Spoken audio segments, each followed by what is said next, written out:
na Pibougounan. Adu Bougou, when I a campagne. Campagne maison de mon père. Adu Koubandundu. Ada de Dou, a sendeli mama pandiment. I can hear my ye ma bon ye nanga ma pandiment.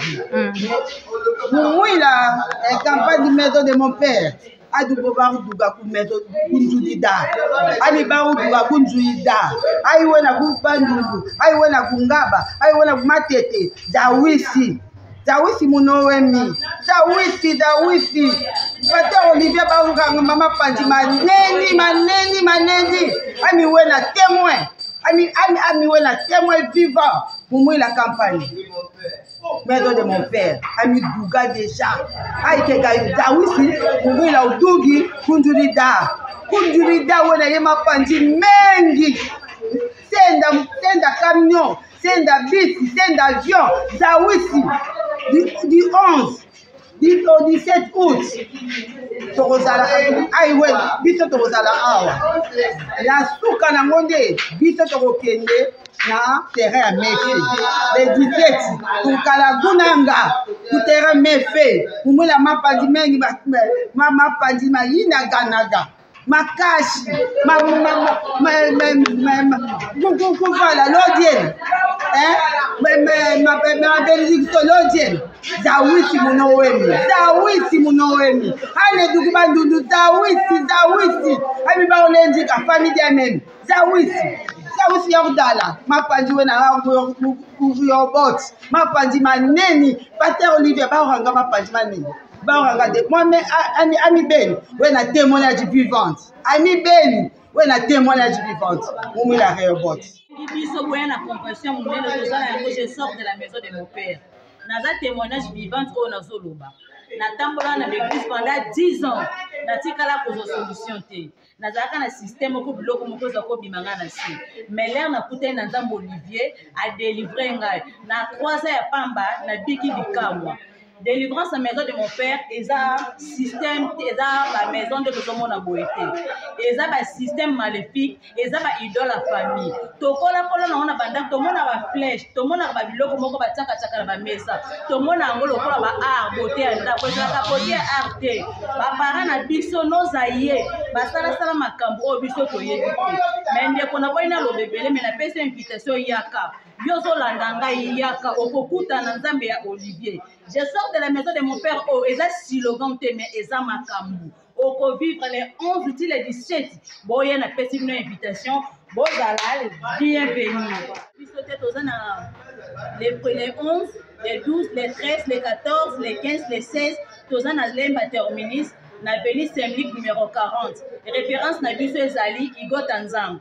Les 17 tokosu qui sont na terrain méfait. Terrain méfait, ça na entrée à Lemba Terminis. So, comme quand na Lemba Terminis, on a obtenu terrain méfait par pour la qui sont ici Ezali. Toko pendant 16 heures, tokosu qui sont 19 heures. Boya et Belé, ma bo qu'on a vu ce soir pour qu'on m'a toyambi bino église. Ozonga l'église na ozonga. Kaka topi na nzoto. Na vu ça mona saka. Après un message c'est que le ko fana mais ya bimisa na le ko saka na kati. Avec Fulu, le mwaka. Ngisidi hunu musara ilubokila mumamu maneni mata yidi ka pasteur di betu Olivier Temeteme.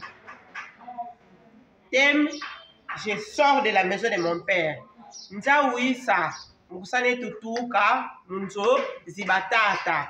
Nzo zibatata kabwa kunde nzozo zitutamona mumesu nzo zibidiki nzo zibatata mambu mo matatu mwesa pasi.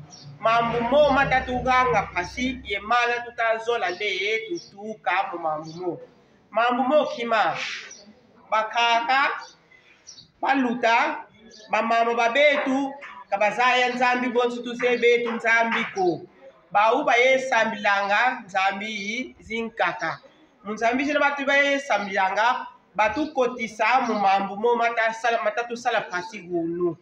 Kimambu baye baka nkisi baye baka baye tanga naniyo pungu mambu mana makunu batatuganga pasi batasala ke moyo feti kwendila kuntwala kati moyo feti bakila mbongu zisala ka moku kati moyo feti bakila mbongu usumba kima kimonika kumesima bantu kati mudiamu mbongu za akulu bayetanga nkisiba sisa kuna nzonganga nganga kakana mbongu ku yani okugeni kiesi kitangu kufika kananga kuntu jwa okugeni ngeyi panda 5 mvuntanu ukugeni mbongu ukumwese sikiesi ale yani bakidi mvumi ya akulu mimingei nzambika kusila kamwini yani bakidi myo mimi bana baku mimi bana babana baku mimi bana babana babaku na baku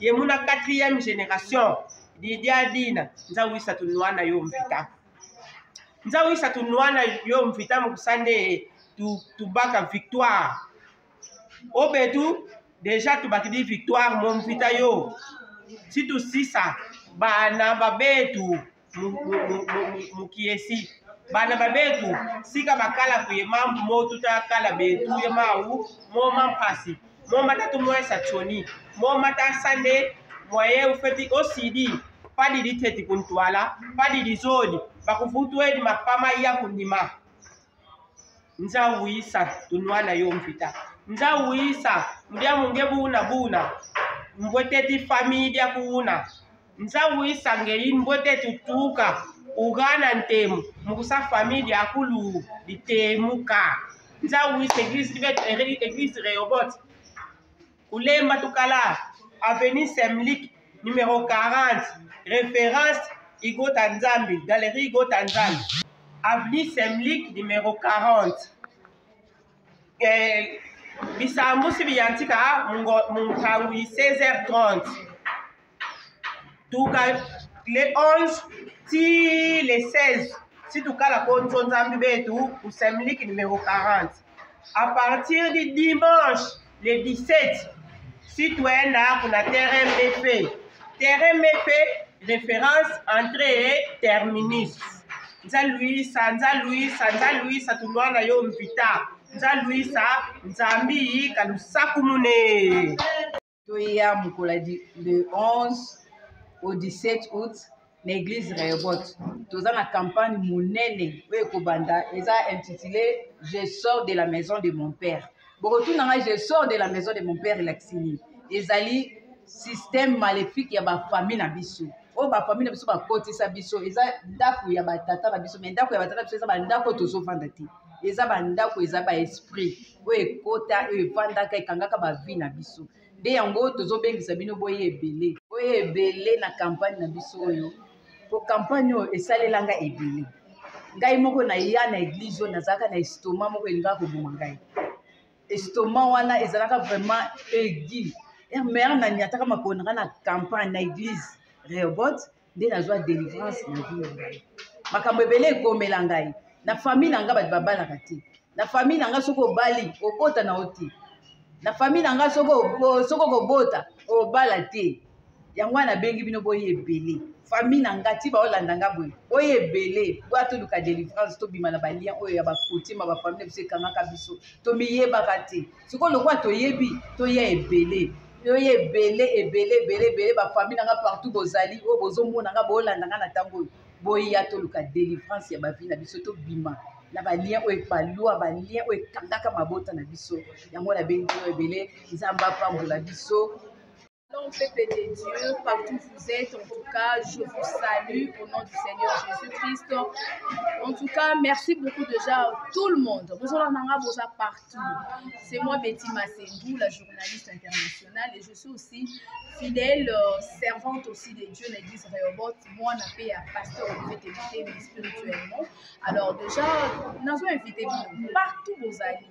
Vos amis à travers l'image oyo déjà pour hésiter bon il y a vraiment ébélé parce que campagne pour la maison de mon père ba témoignage est vraiment ébélé comment Nzamba salaka à travers son serviteur l'onction coule Nzamba kitaka ngolu na ye onction na ye na mosali na ye le révérend pasteur Olivier Temeteme.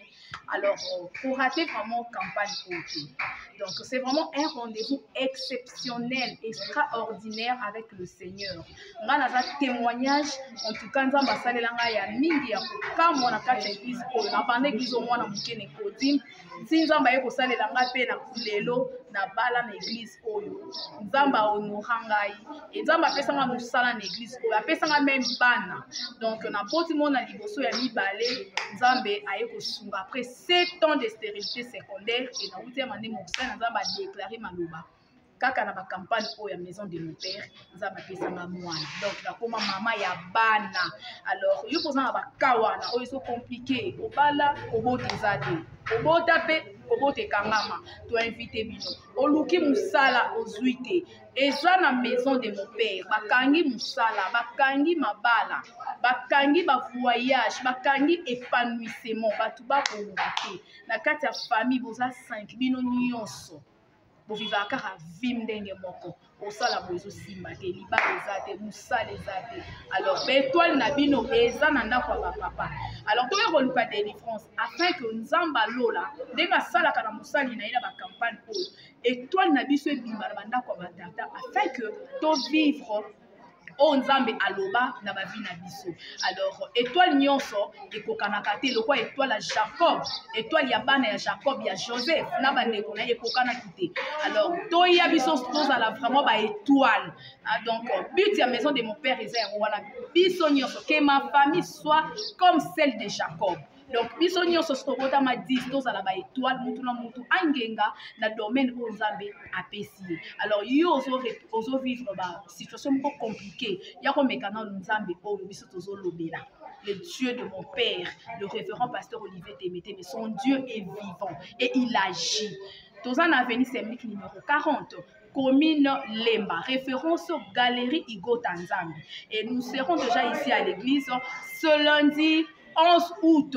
Donc lundi 11 août jusqu'au dimanche 17 août. Dimanche est la clôture. Nous serons au terrain Méfé, Lemba Terminus. Référence est à entrée terminus. Et ça na Lemba, na Ngaba, na Matete, na Limete, na Bondalo, na Gombe, na Kitambo, na Changu. Bande qu'on soit Changu, Tobenge Sibino, Oya ebele na ba famille na biso. Et nous allons témoigner c'est Dieu parce que il est un Dieu merveilleux. En tout cas que Dieu vous bénisse. Ne ratez pas ces rendez-vous du 11 au 17. 11 au 16 ici à l'église de Rehoboth, Semik numéro 40, référence Galerie Gotanzam. Et le 17, le dimanche, à partir de 16h déjà, Tozana Terra Méfé Lemba Terminus. Merci, que Dieu vous bénisse. Bien-aimés dans le Seigneur, tu peux suivre nos mots de la Combo la Yesu Massia. Tu as invité Bino, pour participer à la campagne où tu as dans l'église à Rehoboth. Numéro na avenue Semlik numéro 40 na commune à Lemba Terminus. Référence ezali Galerie Igo Tanzambi. Où est la délivrance de la maison de mon père. Et la 14e édition na biso. Campagne ezali pour la kokango na bandaka batata na biso mama na biso. Maison de mon père au bazolo beleza bandaka physique te otolalaka. Eza ba système maléfique. Il y a ba famille na biso. Ezali ba idole ba famille. O ezo réclamer biso, ezo retenir biso. Et ezo sa biso do vivre la vie moko ya uniformité de vie biso ndenge ba bota biso la kati ya famille. Nango bazo benga biso to ya ebele. Mukolo ya le 11 août til le 17 août. Dernier jour, tu reçu ça dans le terrain à Méfé. Tu ya ebele to ya en famille. Pour que tu sois délivrance, tu as alliance, na ba réclamation en famille, na ba lien, pe na botel, ils ont réclamé biso so benda biso, na ba système maléfique, na ba famille na biso. Na bengi bino boya ebele, ezalozaka na Tchangu, ezaloza na Bandal, ezaloza na Monga Fula, ato zwami wapi yaka, po bato baza na étranger ba yaka campagne wana. Boya ebele, boko mona loboko nzambe, na kombo na Yesu Masia, merci beaucoup. Une très grande campagne très importante, spéciale pour vous. Pour le réseau maman, papa, pour inviter à une grande campagne du 11 au 17 août 2025. Zomi na veni Semilik numéro 40, référence Galerie Igo Tanzambi. Donc, c'est quoi la maison de mon père? La maison de mon père est là ensemble un système maléfique d'une famille. La maison de mon père, c'est la sorcellerie de famille. Et la maison de mon père, ce sont des idoles de famille. Bien le Seigneur, dans chaque famille, il y a des idoles. Si dans la famille de Jésus, il y avait des idoles, ni heureusement pour la famille d'un grand pays de parce que même dans la famille de Jésus, tout le monde a Judas Iscariote.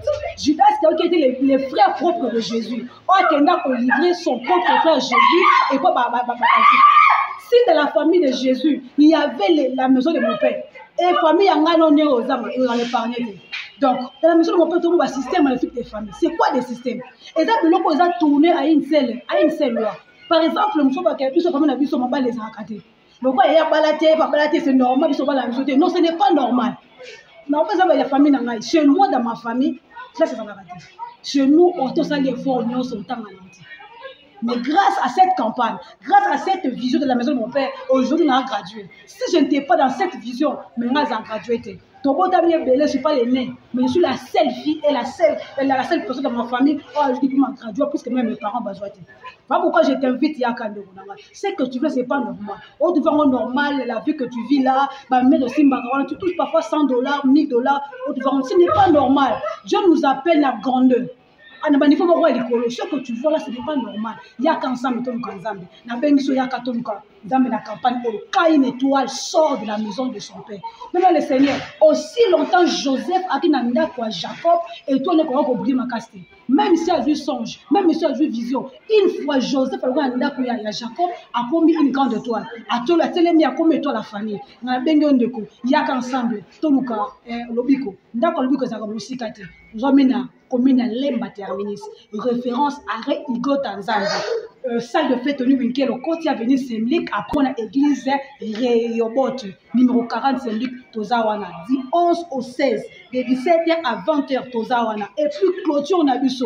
Le 17 août 2025, on a terrain méfait à Lemba. Donc, ça, on a Lemba, tout le terrain méfait, ils l'ont reconnu partout. Il y a qu'ensemble, de Koto Luka, au monde, va prodige, va miracle, et le Dieu de ciel à cause de la au rendez-vous, Zambé à Pambo.